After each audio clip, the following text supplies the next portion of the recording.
আপনাকে ছড়িয়ে দেব শুধুমাত্র এই বিভিন্ন সোশ্যাল মিডিয়াতে।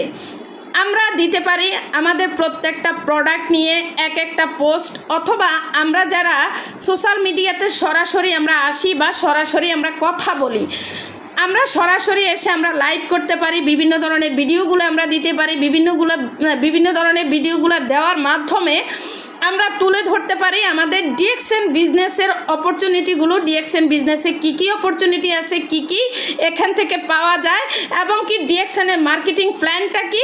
আপনি প্রথমত নিজেকে এখানে এভাবে আপনি হাজির করবেন। যখন আপনি এখানে নিজেকে এভাবে হাজির করবেন, প্রতিদিন আপনি এখান থেকে যখন কিছু না কিছু ভিডিও আপনি আপলোড করবেন, দেখবেন একদিন কেউ দেখবে না, 2 দিন কেউ দেখবে না, 3 দিন কেউ দেখবে না, আস্তে আস্তে যখন মানুষ আপনাকে ফলো করা শুরু করবে, তখন কিন্তু আপনার এখানে মান, মর্যাদা, ইজ্জত, সম্মান সব কিছু বেড়ে যাবে। আপনাকে মানুষ জিজ্ঞেস করবে যে আপু অথবা ভাইয়া, আপনি এখানে যে ভিডিওগুলো পোস্ট করতেছেন এগুলো কিসের ভিডিও, এখানে আপনি কি করেন, আপনি এগুলো কিসের প্রোডাক্ট সেল করেন, অথবা আপনি কোন জায়গায় আপনি বিজনেস করেন, অথবা আপনি কোথায় চাকরি করেন। এই প্রশ্নগুলোর সম্মুখীন কিন্তু এখন আমরা হয়ে থাকি যে আপু আপনি কোথায় চাকরি করেন, আপনার অফিসটা কোথায়। এই জিনিসগুলো যারা জানতে চায় তারাই কিন্তু আপনার ভবিষ্যৎ বিজনেস পার্টনার অথবা আপনার কনজিউমার।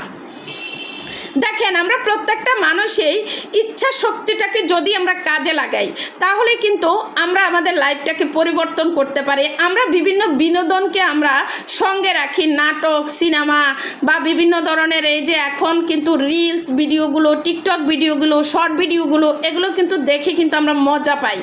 তাৎক্ষণিক যে মজাটা আমরা পাই এটা আমাদের জন্য প্রয়োজন আছে, কিন্তু দেখেন তার পাশাপাশি আমরা যেটা করতে পারি, এই যে রিলস ভিডিওটা, এই রিলস ভিডিওটার মধ্যেই কিন্তু আমরা নিজেদের এই ডিএক্সএনের ভিডিওগুলো যদি আমরা একটু একটু করে দেই, তাহলে কি মন্দ হয় বলেন আপনারা দেখেন, প্রথমত আমরা জানি নাই, আমরা শিখি নাই, আমরা কিন্তু একদিনে এখানে কথা বলি নাই।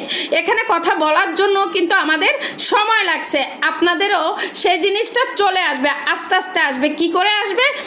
আপনি ধরেন আমি আমার কথা বলি যে আপনি যখন আজকে আমার কথা শুনতেছেন, আমার একটা ভিডিও আপনি যখন দেখবেন, আপনি আমার মতো কথা বলার ট্রাই করবেন।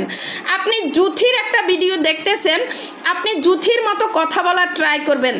দেখবেন যে আপনি আস্তে আস্তে নিজের সাথে যখন কথা বলবেন, কিভাবে কথা বলবেন, প্রথমত আপনার লজ্জা লাগবে, আপনি কথা বলতে পারবেন না। আপনি কথা বলতে গেলে আপনার নিজের কাছে নিজেকে লজ্জা লাগবে। তখন আপনি কি করবেন? ঘরে যখন কেউ থাকবে না, দরজাটাকে বন্ধ করে দিয়ে আপনি ধরেন আপনার সামনে একটা আয়না আছে, ওই আয়নার ভেতরে থাকা অপোজিট যে আপনিটা, সে আপনি ওই অপোজিট আপনিটাকেই আপনি দর্শক মনে করবেন। ওই দর্শকটাকে সামনে রেখেই আপনি কথা বলবেন। আপনি যখন একা একা কথা বলা শুরু করবেন, একটু ট্রাই করবেন। যেটা আসলে এই কথাটা বলতে গিয়ে আমার জুবিনের আরেকটা কথা মনে পড়ে গেছে। ওর আম্মু প্রায় সময় কিন্তু আমার সাথে কথাগুলো বলতো যে কাইমা আপু দেখেন, জুবিন কিন্তু আয়নার সামনে গিয়ে নিজে নিজে প্রোডাক্ট নিয়ে কথা বলে, নিজে ও কথা বলে এবং কি কথা বলার ট্রাই করে। আমি যেভাবে কথা বলি ঠিক একইভাবে কথা বলার চেষ্টা করে। যেমন আমার মেয়ে আমাকে কফি করেই কিন্তু আমার মেয়ে কথা বলে। আমি কিভাবে কথা বলি, আমার প্রথম ডায়লগটা কি, আমি কিভাবে কথা শুরু করি, প্রত্যেকটা জিনিসই কিন্তু আমার মেয়ে আমাকে কপি করে। এই যে কপি করাটা, ও কিন্তু আগামী দিনের জন্য কিন্তু তৈরি হচ্ছে। মাশাআল্লাহ, আলহামদুলিল্লাহ। আমরা যদি জুবিনের দিকে তাকাই, দেখেন ও যখন আয়নার সামনে গিয়ে নিজে নিজে কথাগুলো বলতো, তখন কিন্তু ওর আম্মু ওকে শিখাই দেয়নি।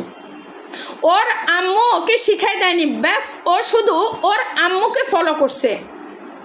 আর ওর আম্মুকে ফলো করেই কিন্তু ও আজকের হোস্টিংয়ের দায়িত্ব কিন্তু পালন করতেছে। আপনারা কি একটাবার চিন্তা করতে পারতেছেন যে একটা ছোট্ট বাচ্চা 8 বছর বয়স, এই বাচ্চাটা যদি তার মাকে কপি করে আজকের হোস্টিংয়ের দায়িত্ব পালন করতে পারে, তাহলে আপনি ব্যক্তিটা কেন পারবেন না, আমি ব্যক্তিটা কেন পারবো না? এই যে আমরা বিনোদনটাকে আমরা সঙ্গী করতেছি, এই বিনোদনটা আমাদেরকে কি দিচ্ছে? এই বিনোদনটা আমাদেরকে কিছুই দিচ্ছে না। এই যে আমি একটু আগে বললাম যে আপনি নিজে নিজে কথা বলবেন, নিজে নিজে কথা বলেই নিজেকে তৈরি করবেন। দেখেন আজকে যারা এখানে কথা বলে গেছেন প্রত্যেকটা পার্সনই কিন্তু নতুন।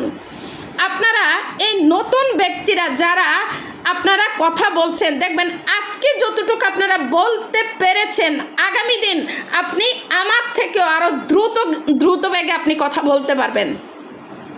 আপনার গলা দিয়ে কথা এমনভাবে আসবে, আপনার বুক চিরে কিন্তু কথাগুলো আসবে। কেন আসবে? কারণ তখন আপনার কথা বলার যে ধাস বা কথা বলার যে একটা মুড, তখন কিন্তু সেটা তৈরি হয়ে যাবে। আমরা প্রত্যেকটা মানুষই চাইলেই কিন্তু এই জিনিসগুলো আমরা তৈরি করতে পারি, চাইলেই কিন্তু করতে পারি। আমরা ফলো করব কাকে? যারা এখানে লিডাররা আছে।